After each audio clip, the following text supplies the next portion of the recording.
الله زمکه دی گواشي اسمان دی گواشي ان شاء الله العزيز کو ضرورت راغې موږ به د علماو سره په هر میدان کې د دفاع ختم نبوت دپاره چمتو ولاړ یو ان شاء الله را سره په زوره باندې ووایو مجاهدینو غوندې ان شاء الله را سره ووایو موږ به د ختم نبوت تحفظ کوو ان شاء الله हम ختم नबूवत के बेबाक सिपाही है आका के नौकर है जन्नत के राही है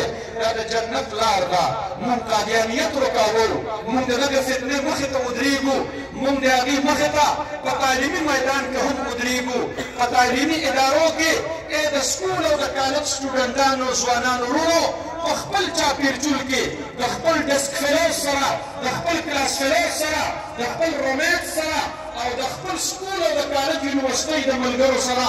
دا تذکرې شروع کړئ د ختم نبوت په عقیده باندې پوه کړئ ورنه یاد ساتئ دومره خطرناک یلغار د قادیانیانو د طرف نه را روان دی پیسې هم ورکوي لالچ هم ورکوي ودونه هم ورکوي ویزې هم ورکوي یورپ ته هم بوځي حکومتونه هم ورکوي او پروموشن هم ورکوي هر قسم لالچونه ورکوي صرف د دې لپاره چې موږ او تاسو د ګنبد خزرانه د هغې نه محروم پاتې کړي دې فتنې ته مخې ته بند وتړئ دې علما کرامو سره په نره باندې ودرېږئ ورنه زه د هغې ورځې نه ډېر زیات یېرېږم الله دې وکړي دا علما کو مغلوبه شو دا علما کو کمزوري شو دا علما کو په پاکستان کې د دې قوت او طاقت ختم شو یاد ساتئ نن چې د دې علماو سره خلق دشمني کوي نو چې څوک په بینک باندې ډکیتي کوي لمبنی فایر هغه د بینک په چوکیدار باندې کوي هغوی ته پته ده د ختم نبوت په مورچه کې چوکیداران د ګیرو د پګړو والا ولاړ دي د دې وجې نه د هغې هدف تنقید دا علماء کرام دي हमको मालूम है हम निशाने पे है دا دنیا ته پته ده دا علما د هغوی ټارګېټ دي د دې علماو قدر او عزت دا هغوی د عوامو د ذهنونو نه مباصر غواړي دا تفریق دا هغوی جوړ کړی دی چې دا سیاسي ملا دی او دا غیر سیاسي ملا دی بیا د انبیاو تقسیم هم وکړه کوم نبي چې سیاسي دی د هغه نبوت بیا مه منه کوم صحابي چې خلیفه دی د هغه صحابیت بیا مه منه بیا بغض په زړه کې یوازې د سیاسي عالم سره مه ساته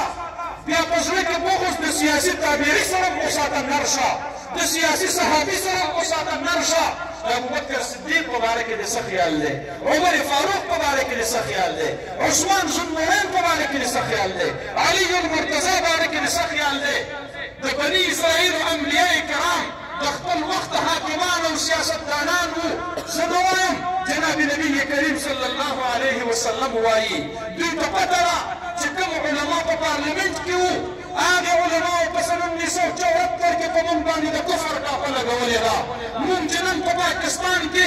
هسکه غړۍ نشو ګرځېدلی هغوی ته دا پته ده چې دا موږ د مفتي محمود د وجې نه په پاکستان کې په کلاو میدان باندې نشو ګرځېدلی موږ نن په خپل عبادتګاه باندې مسجد نشو لیکلی موږ خپلې بلاوې ته اذان نشو ویلی زموږ په لټریچر باندې په پاکستان کې پابندي ده موږ د مسلمان په حیثیت په پاکستان کې څوک منلو ته تیار نه دي موږ چې د پاکستان کوم پارلمنټ ته دننه کېږو موږ به د اقلیتو په صف کې چې په تندي باندې به واضح ټاپه د کفر لیکلي شوي وي موږ به هلو دننه کېږو هغوی ته د دې ټولو خبرو علم دی د دې وجې نه د هغوی په هدف باندې هغه علما دي کوم علماو چې هغوی ته په اسمبلۍ کې ماتې ورکړې وه نوجوانان وروڼو د وخت د فتنو نه ځان خبر کړئ علماو ترمنځ تفریقونه مه کوئ دعوت او تبلیغ کې علما دي زموږ د سر تاجونه دي